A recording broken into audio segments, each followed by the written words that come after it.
Hello दोस्तों, नमस्कार। मैं भी एक आप सभी का बहुत बहुत स्वागत करता हूं एक और नए क्लास में। तो साथियों, आज के इस क्लास में एमटीएस हवलदार एग्जाम 2025 के लिए एसएससी मास्टर फुल पेपर को डिस्कस करेंगे। तो साथ ही आज के इस क्लास में बेस्ट 30 क्वेश्चन को डिस्कस करेंगे। बिल्कुल एसएससी के नए पैटर्न पे सारे क्वेश्चन होंगे और एग्ज़ाम ओरिएंटेड सारे क्वेश्चन होने वाले हैं। तो साथ ही आज की इस क्लास के जो सवाल होंगे आपको हल्के में नहीं लेना है इन सवालों को, क्योंकि जो आपके पेपर में सवाल आने वाले बिल्कुल वैसा प्रश्न आज की इस क्लास में होने वाले हैं। तो साथ ही आप सभी से रिक्वेस्ट रहेगा कि जो आज की इस क्लास में आप सभी के बीच में ये 30 क्वेश्चन आएंगे, उसे आप अच्छी तरीके से तैयार करेंगे और अपनी तैयारी को एक मजबूती देंगे। क्योंकि साथ ही जो भी आज प्रश्न इस क्लास में हम लोग करेंगे, जैसे जीके होगा, इंग्लिश होगा, मैथ होगा और रीजनिंग होगा, तो सारे क्वेश्चन अपने आप में 2025 के सभी शिफ्टों में आने के लिए बिल्कुल तैयार है। क्योंकि जिस तरह से एसएससी इस टाइम सवाल पूछ रही है एसएससी के एग्जामों में, तो इसका उम्मीद लग रहा है कि एमटीएस हवलदार में इस बार ये सवाल आ सकते हैं। तो साथ ही आप सभी से एक और रिक्वेस्ट करते हैं कि सारे क्वेश्चन को तैयार करिएगा और जो इस टाइम आप तैयारी कर रहे हैं अपनी तैयारी को भी आकिएगा कि आप सभी से इन टाइप के सवाल हो पा रहे हैं या नहीं। ओके मेरे दोस्त, तो आज का क्लास आपके लिए अति महत्वपूर्ण है। तो चलिए दोस्त, बिना टाइम वेस्ट करते हुए इस क्लास को स्टार्ट करते हैं। तो टारगेट आपको भी 25 हम दे रहे हैं, कम से कम 25 क्वेश्चन ठीक करिएगा। ठीक है मेरे दोस्त, तो चलिए इस क्लास को स्टार्ट करते हैं। डेली क्लास एक सुबह 8 बजे, एक दोपहर में 12:30 पे और एक शाम 6:30 पर। लास्ट में अपना स्कोर जरूर करिएगा कि आपका टारगेट पूरा हुआ या नहीं साथी। ओके, तो देखिए पहला प्रश्न, उत्तर भारतीय मंदिर वास्तुकला में कौन सा तत्व गर्भगृह और स्तंभित मंडपों के ऊपर अधिरचना या मीनार दर्शाता है? बताइए साथी, उत्तर भारतीय मंदिर वास्तुकला में कौन सा तत्व गर्भगृह और स्तंभित मंडपों के ऊपर अधिरचना या मीनार दर्शाता है?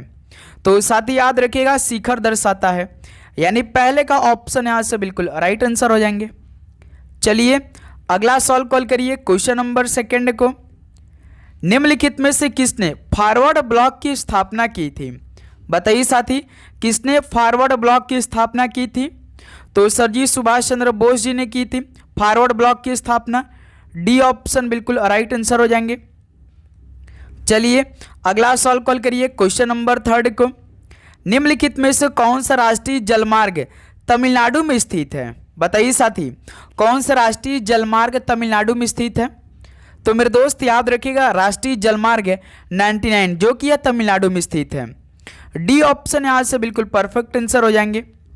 चलिए अगला सवाल कॉल करिएगा, क्वेश्चन नंबर 4 को। पूर्वी गोदावरी क्षेत्र में कोया विद्रोह किस वर्ष हुआ था? बताइए, पूर्वी गोदावरी क्षेत्र में कोया विद्रोह किस वर्ष में हुआ था?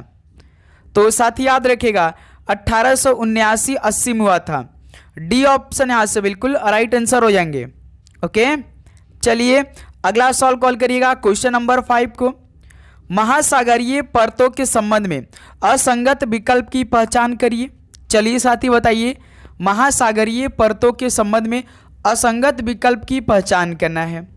यानी साथी देखिए, जो महासागरीय परतें हैं इनमें एक महाद्वीप शेल्फ मिलता है आपको, और महाद्वीपीय ढलान भी होता है, और एक महासागरीय डीप होता है। लेकिन साथी जो महासागरीय ढलान ये नहीं होता है साथी, तो यहाँ से बी ऑप्शन बिल्कुल परफेक्ट आंसर हो जाएगा। महाद्वीपीय ढलान होता है, महाद्वीपीय शेल्फ होता है, महासागरीय डीप होता है, लेकिन साथी जो महासागरीय ढलान होता है ये विकल्प की असंगत है। तो बी ऑप्शन यहाँ से बिल्कुल परफेक्ट आंसर हो जाएंगे। चलिए अगला सवाल कॉल करिएगा, क्वेश्चन नंबर 6 को। राज्यसभा को अनुशंसा के साथ उसके बिना धन विधेयक को कितने दिनों के भीतर लोकसभा को लौटाना होता है? बताइए साथी, राज्यसभा को अनुशंसा के साथ या उसके बिना धन विधेयक को कितने दिनों के भीतर लोकसभा को लौटाना होता है? तो साथी याद रखिएगा 14 दिन के भीतर लोकसभा को लौटाना होता है, यानी 2 हफ्ते के अंदर। डी ऑप्शन यहाँ से बिल्कुल राइट आंसर हो जाएंगे। चलिए अगला सवाल कॉल करिएगा, क्वेश्चन नंबर 7 को।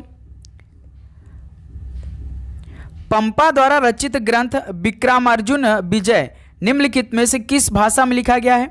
बताइए साथी, पंपा द्वारा रचित ग्रंथ विक्रमार्जुन विजय ये किस भाषा में लिखा गया है? तो साथ ही याद रखिएगा कन्नड़ भाषा में लिखा गया है। ऑप्शन यहाँ से बिल्कुल राइट आंसर हो जाएंगे। चलिए नेक्स्ट अगला सवाल कॉल करिएगा क्वेश्चन नंबर 8 को। जाकिर हुसैन किन वादन के लिए मशहूर हैं? बताइए साथी, जाकिर हुसैन किस वादन के लिए मशहूर हैं? तबला, सितार, संतूर या शहनाई के लिए जाकिर हुसैन किसके लिए फेमस है? किन वादन के लिए फेमस है? तो साथी ये तबला के लिए। ऑप्शन यहाँ से बिल्कुल राइट आंसर हो जाएंगे। चलिए दोस्त अगला सवाल कॉल करिएगा क्वेश्चन नंबर 9 को। देवदास स्मृति पंथी नृत्य पुरस्कार किस राज्य से संबंधित है? बताइए, देवदास स्मृति पंथी नृत्य पुरस्कार ये किस राज्य से संबंधित है? तो साथ ही याद रखिएगा छत्तीसगढ़ से। डी ऑप्शन यहाँ से बिल्कुल राइट आंसर हो जाएंगे। ओके, चलिए अगला सवाल कॉल करिए तो क्वेश्चन नंबर 10 को। लाई हरोबा नृत्य की सबसे प्रारंभिक ऐसी शैली है जो किस राज्य के सभी शैलियों के नृत्य रूपों का आधार है? बताइए साथी, लाई हरोबा नृत्य की सबसे प्रारंभिक ऐसी शैली है जो कि साथी किस राज्य के सभी शैली के नृत्य रूपों का आधार है? तो सर जी लाई हरोबा नृत्य तो मणिपुर का है, यानी इस सवाल का बी ऑप्शन बिल्कुल राइट आंसर हो जाएंगे। ओके, चलिए अगला सवाल कॉल करिए क्वेश्चन नंबर 11 को। तो साथ ही अब आप सभी को इंग्लिश के सवाल मिलेंगे, तो साथ ही इंग्लिश के सारे क्वेश्चन को आप बहुत ही अच्छी तरीके से उसे तैयार करेंगे, क्योंकि आपके पेपर में ऐसे ही सवाल आने वाले 2025 के एमटीएस और हवलदार की शिफ्टों में। ओके, देखिए select the incorrectly spelled word, तो इनमें साथ ही आप सभी से इनकरेक्टली स्पेल्ड वर्ड पूछा है। जैसे एनुअल आपका बिल्कुल ठीक स्पेलिंग दिया है, ANNUAL बिल्कुल ठीक स्पेलिंग है। टेक्निकल बिल्कुल सर जी टेक्निकल का भी राइट स्पेलिंग दिया है। रेगुलेटर जो हम फैनों में इस्तेमाल करते हैं रेगुलेटर, ये भी ठीक है। और मैकेनिकल, साथ ही मैकेनिकल यदि आप ध्यान से देखिएगा तो यहाँ पे क्या दे रहा है, MECHE दे रखा है, लेकिन यहाँ पे क्या होता है MECHA होता है मेरे दोस्त, MECHANICAL होता है, MECHANICAL होता है मैकेनिकल। तो यहाँ पे देखिए ई दे रखा है, तो इसी से क्या हो गया साथी ये इनकरेक्ट हो गया स्पेलिंग। तो डी ऑप्शन यहाँ से बिल्कुल परफेक्ट आंसर हो जाएंगे। ओके, चलिए अगला सवाल कॉल करिएगा क्वेश्चन नंबर 12 को। चलिए साथी फिल इन द ब्लैंक्स करिए। तो देखिए select the most appropriate option to fill in the blanks. Most appropriate option बताना आपको, क्या फिल इन द ब्लैंक्स होगा। जैसे देखिए see the book to her friend, यानी उसने किताब अपनी दोस्त को दे दी, यानी यहाँ पे तो पास्ट टेंस आना चाहिए, क्योंकि उसने किताब अपनी दोस्त को दे दी तो साथ ही यहाँ पे पास्ट टेंस आना चाहिए। तो यहाँ पे देखिए पहला ऑप्शन लैंड, ये तो भाई गलत शब्द ही है, ये होगा नहीं। लिंट, यानी साथी लिंट का यहाँ हमें बिल्कुल राइट देखना है। ओके मेरे दोस्त, थर्ड फॉर्म देखिए मेरे दोस्त, लीन, लिंट, ये भी नहीं होगा मेरे दोस्त। लीन ये क्या है भाई, पास्ट टेंस गलत है। लिंड मतलब साथ ये प्रेजेंट टेंस है भाई। लिंड क्या है भाई, ये प्रेजेंट टेंस है। ये क्या है मेरे दोस्त, प्रेजेंट टेंस है। लेकिन हमें क्या देखना है, हमें तो सर जी पास्ट टेंस देखना है। तो यहाँ पे देखिए साथी क्या बनेगा, she lent the book to her friend, यानी सॉल्व का मेरे दोस्त डी ऑप्शन जो होगा वो बिल्कुल फिल इन द ब्लैंक्स होगा। ओके, याद रखेंगे। चलिए मेरे दोस्त अगला सॉल्व कॉल करिएगा क्वेश्चन नंबर 13 को। देखिए select the option that correctly rectify the underline spelling error. The beautiful flower bloomed in the garden, यानी ब्यूटीफुल का राइट स्पेलिंग क्या होता है सर जी। ब्यूटीफुल का तो राइट स्पेलिंग होता है BEAUTIFUL। देखिए BEAUTIFUL दे रखा है, तो पहला ऑप्शन रॉन्ग है। BEI ये भी रॉन्ग है। ब्यूटीफुल देखिए सी ऑप्शन बिल्कुल परफेक्ट आपका स्पेलिंग दे रखा है। इसमें देखिए साथ ही W दे रखा है, यानी the beautiful flower bloomed in the garden, यानी बगीचे में सुंदर फूल खिल गया मेरे दोस्त। यानी इसमें ब्यूटीफुल का जो राइट स्पेलिंग है वो ऑप्शन सी है मेरे दोस्त। तो यही आपका बिल्कुल राइट आंसर हो जाएंगे। ओके, चलिए अगला सॉल्व कॉल करिएगा क्वेश्चन नंबर 14 को। देखिए क्या दे रखा है, select the most appropriate meaning of the underline idiom. तो साथी यहाँ से आप सभी को अंडरलाइन इडियम बताना है, यानी मुहावरा बताना है। क्या दे रखा है साथी?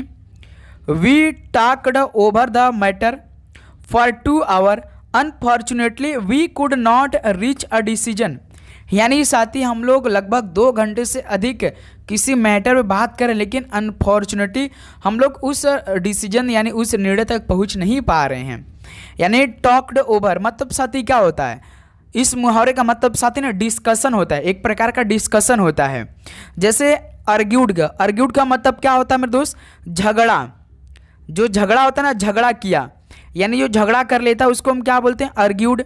और क्वेरल्ड का मतलब क्या होता है साथी? लड़ाई करना। लड़ाई वह कर ली भाई, लड़ाई की। तो ये भी साथी ऑप्शन बी नहीं होगा। तो क्या होगा मेरे दोस्त? ऑप्शन सी देखिए, डिबेटेड। जैसे डिबेट होता है ना, फॉर्मल एक बहस होता है।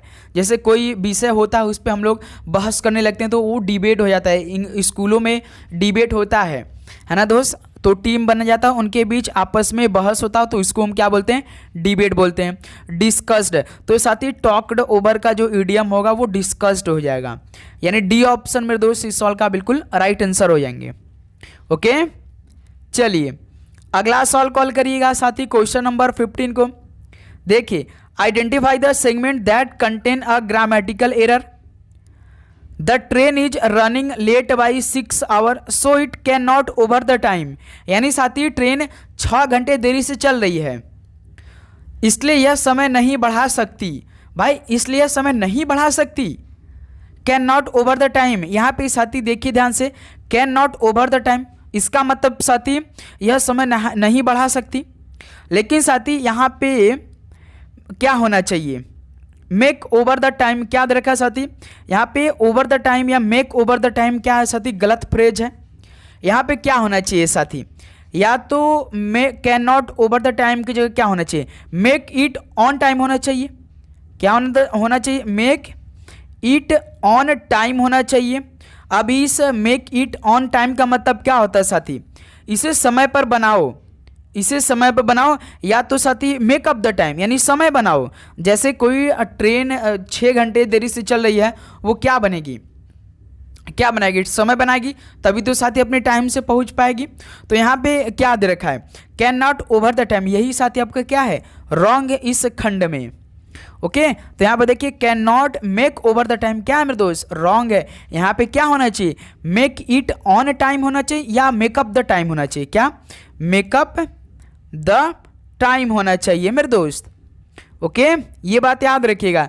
तो इस सवाल का बी ऑप्शन जो बनेगा बिल्कुल राइट आंसर हो जाएंगे।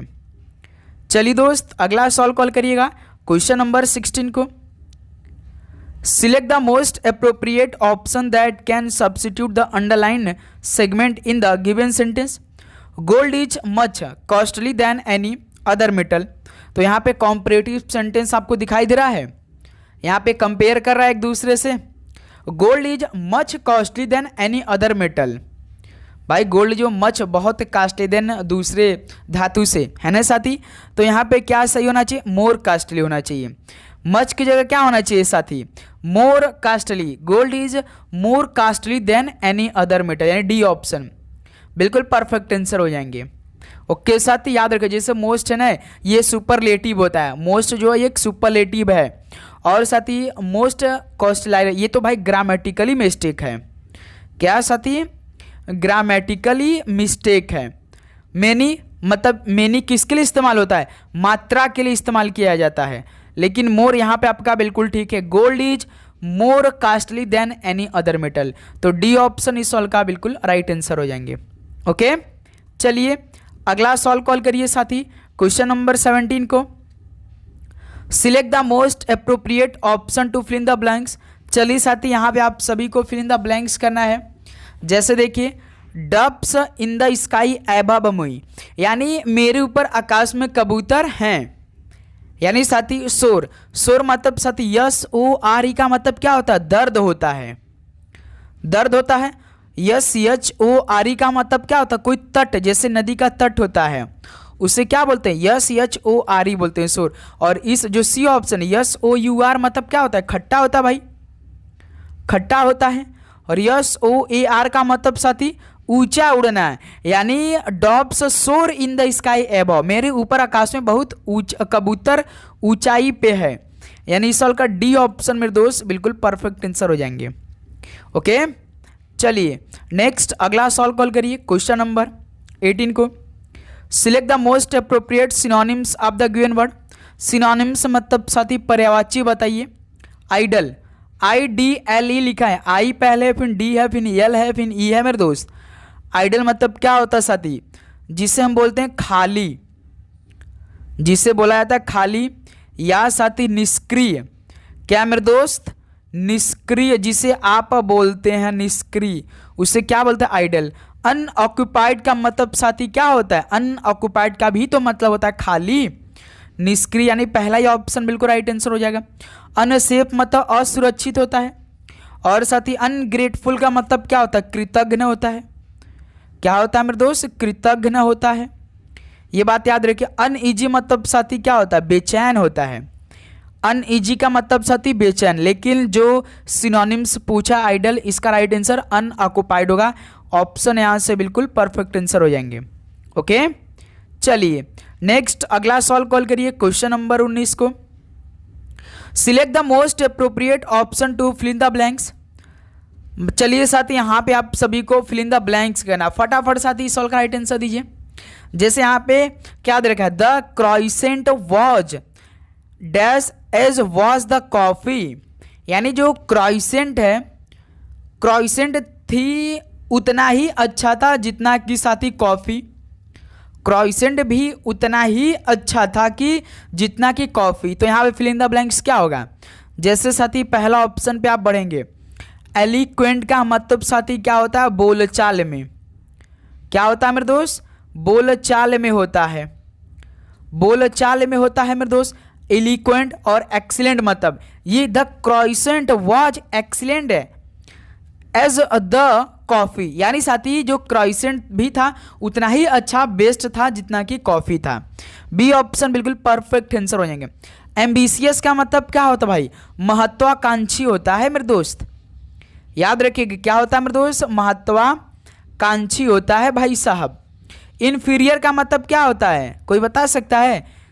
इन्फीरियर मतलब साथी निम्नतर, जिसे हम बोलते हैं क्या, निम्नतर बोलते हैं मेरे दोस्त। ओके, तो इस सवाल का ऑप्शन भी एक्सीलेंट बिल्कुल परफेक्ट आंसर हो जाएंगे। चलिए अगला सवाल कॉल करिए क्वेश्चन नंबर 20 को। Select the most appropriate antonym of the underline segment in the given sentence. Sensitive का साथी आप सभी को विलोम शब्द बताना है। सेंसिटिव का मतलब क्या होता है साथी, संवेदनशील होता है। क्या होता है मेरे दोस्त, संवेदन, एक सेकेंड मेरे दोस्त, संवेदनशील होता है मेरे दोस्त। तो बताइए इसका विलोम शब्द क्या होगा मेरे दोस्त, बताइए। संवेदनशील जो विषय को सम्मानजनक तरीके से उठाना महत्वपूर्ण है।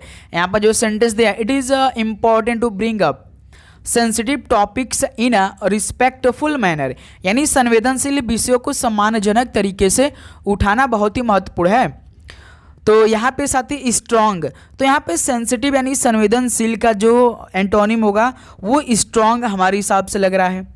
जैसे साथी ड्रॉसी का मतलब क्या होता है, ड्रॉसी का मतलब होता है सुस्त। क्या होता है साथी, सुस्त होता है। कॉर्डियल का मतलब होता है मित्रवत होता है। क्या साथी, मित्रवत होता है मेरे दोस्त। और कंसिडरेट का मतलब विचारशील। कंसिडरेट का मतलब साथी क्या होता है, विचारशील होता है। तो इस सवाल का सेंसिटिव का एंटोनिम स्ट्रांग होगा, ऑप्शन है बिल्कुल राइट आंसर हो जाएंगे। ओके, चलिए नेक्स्ट अगला सवाल कॉल करिए मेरे दोस्त क्वेश्चन नंबर 21 को।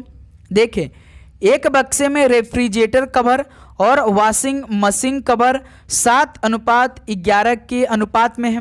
यदि वॉशिंग मशीन कवर 660 है तो रेफ्रिजरेटर कवर कितने हैं, ये तो साथी मैथ का सवाल है। चलिए राइट आंसर हल करके निकालिए, कितना आएगा आंसर। रेफ्रिजरेटर कवर कितने टोटल हैं बताइए साथी, हल करिए, दिमाग लगाइए, पॉज करिए, क्या आंसर आ रहा है, जरा इस सवाल का राइट आंसर निकालिए। तो साथी देखिए, एक तरफ रेफ्रिजरेटर है, आर को हम रेफ्रिजरेटर से डिनोट करेंगे और वॉशिंग मशीन को डब्ल्यू से डिनोट करेंगे। यानी रेफ्रिजरेटर का अनुपात 7 दे रखा है और वॉशिंग मशीन का साथी अनुपात 11 दे रखा है। और यदि वॉशिंग मशीन कवर 660, यानी साथी देखिए ये जो अनुपात 11 वॉशिंग मशीन है, इसका जो कवर है टोटल 660 है, यानी 11 का वैल्यू तो साथी 660 दे रखा है, यानी एक का वैल्यू कितना होगा 60 हो जाएगा, क्योंकि साथी ये 11 का भाग हम 660 में देंगे तो कितना होगा 60 होगा। तो टोटल रेफ्रिजरेटर कवर कितने हैं, तो इसे 60 का मल्टीप्लाई 7 में कर देंगे, हमारा आंसर आ जाएगा, यानी 7 छंग 42 तो कितना हो जाएगा 420 हो जाएगा। यानी रेफ्रिजरेटर कवर कितने हैं 420 है, यानी पहला ऑप्शन बिल्कुल परफेक्ट आंसर हो जाएंगे। बताइए साथी किसी प्रकार का दिक्कत इस सॉल्व को हल करने में? बिल्कुल नहीं। चलिए राइट आंसर आया आप सभी का। चलिए दोस्त अगला सॉल्व कॉल करिएगा। क्वेश्चन नंबर 2 को, किस राशि रुपीज पर 8% प्रतिवर्ष की ब्याज दर से 4 वर्षों में रुपीज 240 का साधारण ब्याज अर्जित होगा? तो यहाँ पे साथी किस राशि पर, यानी हमसे इस बार प्रिंसिपल पूछा है मेरे दोस्त। सिंपल इंटरेस्ट दे रखा है, रेट दे रखा है, टाइम दे रखा है, प्रिंसिपल पूछ दिया। सिंपल इंटरेस्ट बराबर principal into rate into time बटे में 100, ये फॉर्मूला होता है। 240 का साधारण ब्याज यानी 240 सिंपल इंटरेस्ट दे रखा है, प्रिंसिपल पूछा है, रेट साथी 8 दे रखा है, टाइम 4 वर्ष दे रखा है बटे में 100, ये हो गया। और देखिए 4 एकम 4, 25 चौका 100, ये 25 बार में कटेगा। 8 एकम 8, 8 त्रिका 24 यानी 30 बार में ये कट जाएगा। 8 का भाग 240 में देंगे तो 30 बार में, 30 और 25 गुणे कितना होगा 30 गुणे 25 यानी 25 3 75 750 होगा। यानी साथ ही 240 का साधारण ब्याज अर्जित कितना होगा 8% प्रतिवर्ष की ब्याज दर से 4 वर्षों में, तो सर जी 750 होगा, यानी बी ऑप्शन इस सॉल्व का बिल्कुल राइट आंसर हो जाएंगे। ओके चलिए दोस्त नेक्स्ट अगला सॉल्व कॉल करिए। क्वेश्चन नंबर 23 को देखिए, 42 संख्याओं का औसत 25 है, अन्य 28 संख्याओं का औसत 40 है, सभी संख्याओं का औसत कितना है?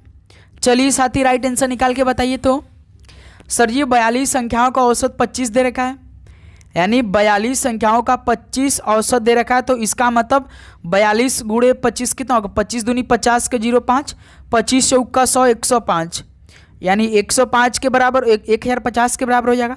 फिर साथी 28 संख्याओं का औसत 40 दे रखा है, 28 गुणे 40 कितना होगा 4 8 32, 2 4 8 32 के 2 3, 4 दूना 8 3 11, 112 और 1 0 बढ़ा दीजिए, यानी साथी 28 संख्याओं का औसत 40 है, तो टोटल संख्या 1120 आ जाएगा।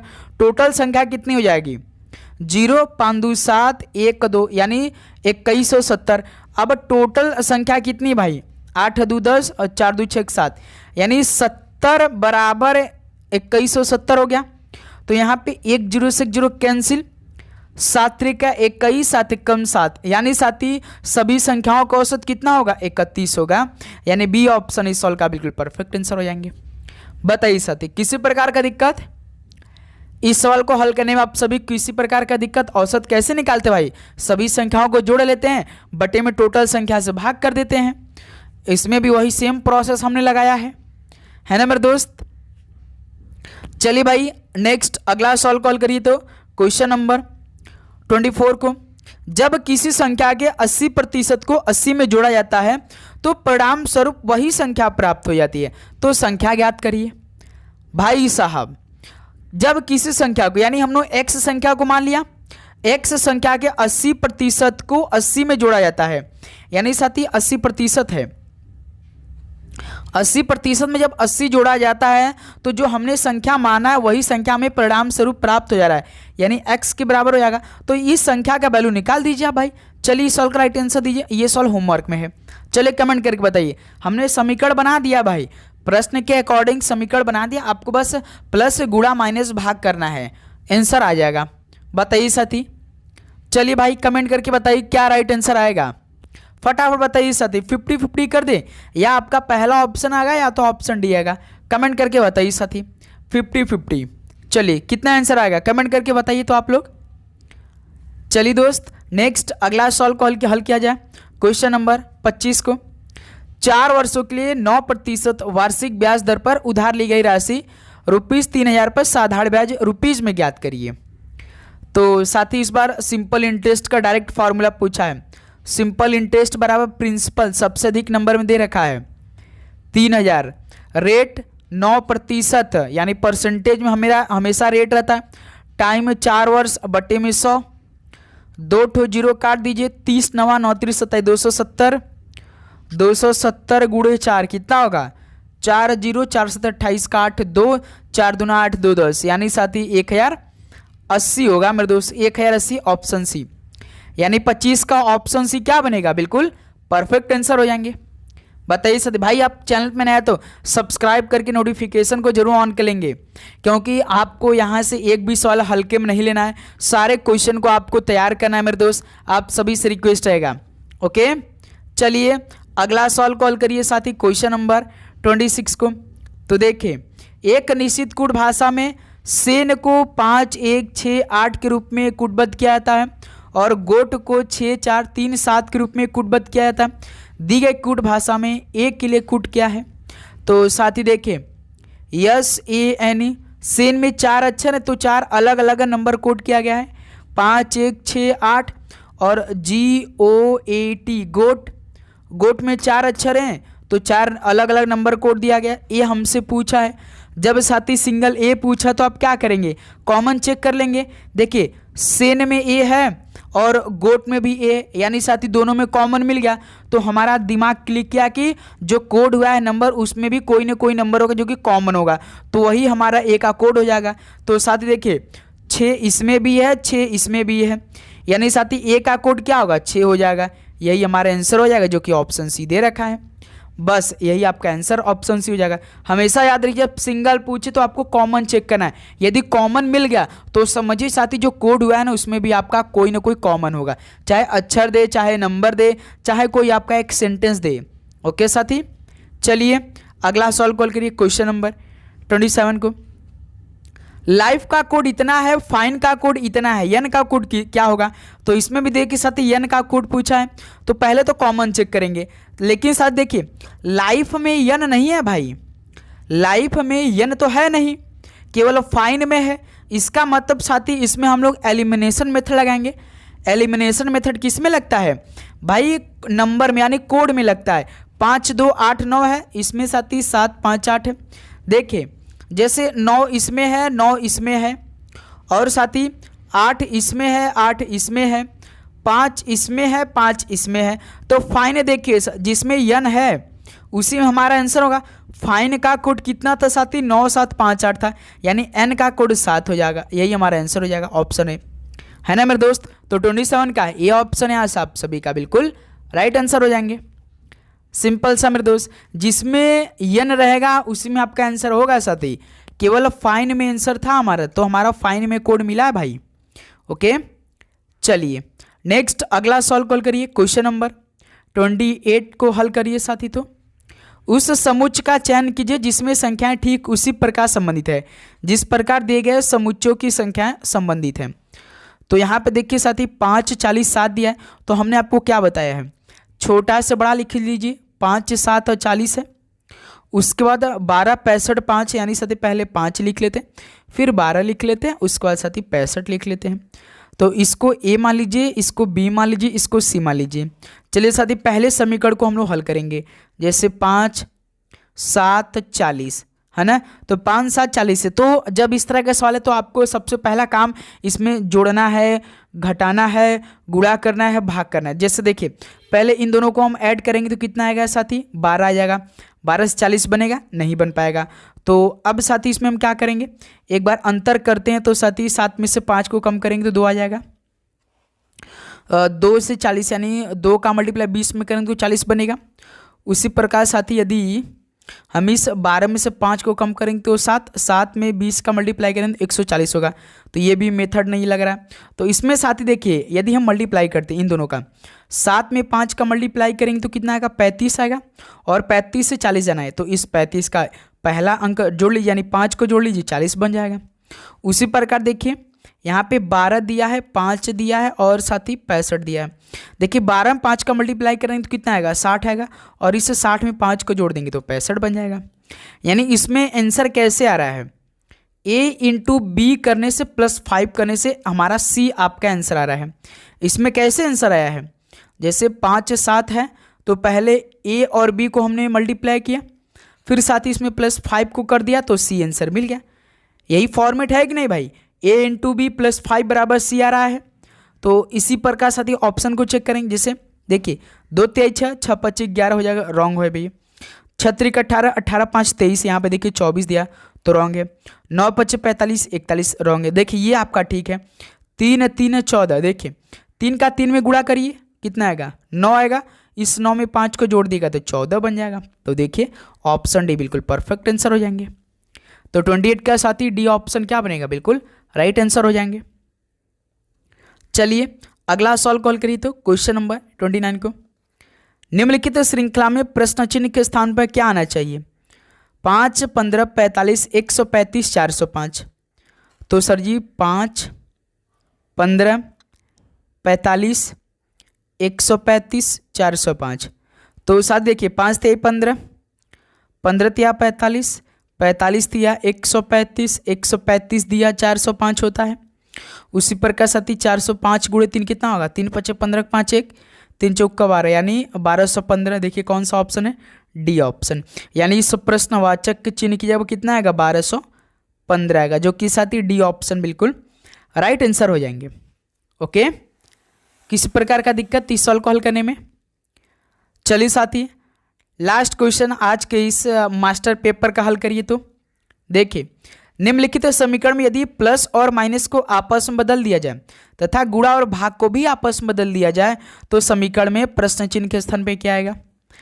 तो साथ ही आपको प्लस माइनस को आपस में बदलना है और गुणा भाग को भी आपस में बदलना है इसी समीकरण में। उसके बाद हल करना, देखना है आंसर कितना आएगा।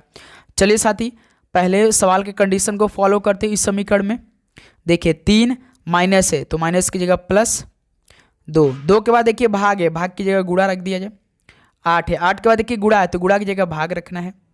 4 के बाद प्लस है तो इसमें माइनस रख दीजिए 2।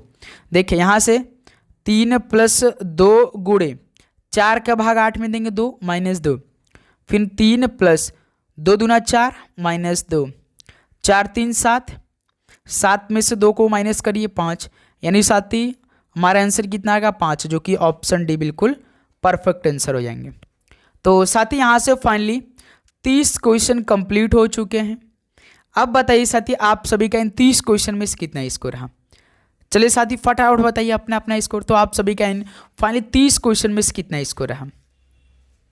उम्मीद करूँगा दोस्त आपको सबसे पहले तो हर एक क्वेश्चन समझ में आया होगा और आप पूरे 30 का 30 क्वेश्चन अच्छी तरीके से कंप्लीट लगाया होगा। बताइए साथी लगभग आपका माइनस मार्किंग के साथ कितना होगा। एमटीएस का दमदार ये सेशन हुआ साथी, जो कि दमदार सवालों के साथ हुआ। तो साथी डेली क्लास आ रही है तो आपको डेली क्लास लेना और अपनी तैयारी को साथ ही एक उच्च लेवल पे ले जाना है। अभी हमारे पास बहुत दिनों का समय है एमटीएस हवलदार एग्जाम के लिए, तो इसलिए साथ ही अपनी तैयारी बहुत ही अच्छी तरीके से रखिए। किसी प्रकार का दिक्कत आती तो कमेंट करके जरूर बताइए। ओके साथी, तो चलिए इस क्लास को यहीं पर समाप्त करते हैं। मिलते हैं साथी एक और नए क्लास के साथ। तो आप चैनल को सब्सक्राइब करिएगा, नोटिफिकेशन को भी ऑन करिएगा, अपने दोस्तों में सेशन को जरूर शेयर कर दीजिएगा। लाइक तो सभी कर देंगे भाई, ठीक है। तो सभी को जय हिंद जय भारत। पढ़ाई करते रहिए, आपको एग्जाम के लिए बेस्ट ऑफ लक। आपके पेपर बहुत अच्छा जाएगा, बस अपनी तैयारी लगातार जारी रखिएगा। हल्के में बैठिएगा मत, सही आराम मत करिएगा, जितना हो सके आप उतना प्रैक्टिस पे ध्यान दीजिए, ठीक है। तो मिलते हैं नेक्स्ट सेशन में। सभी को जय हिंद जय भारत। पढ़ाई करते रहिए, ऑल द बेस्ट, धन्यवाद।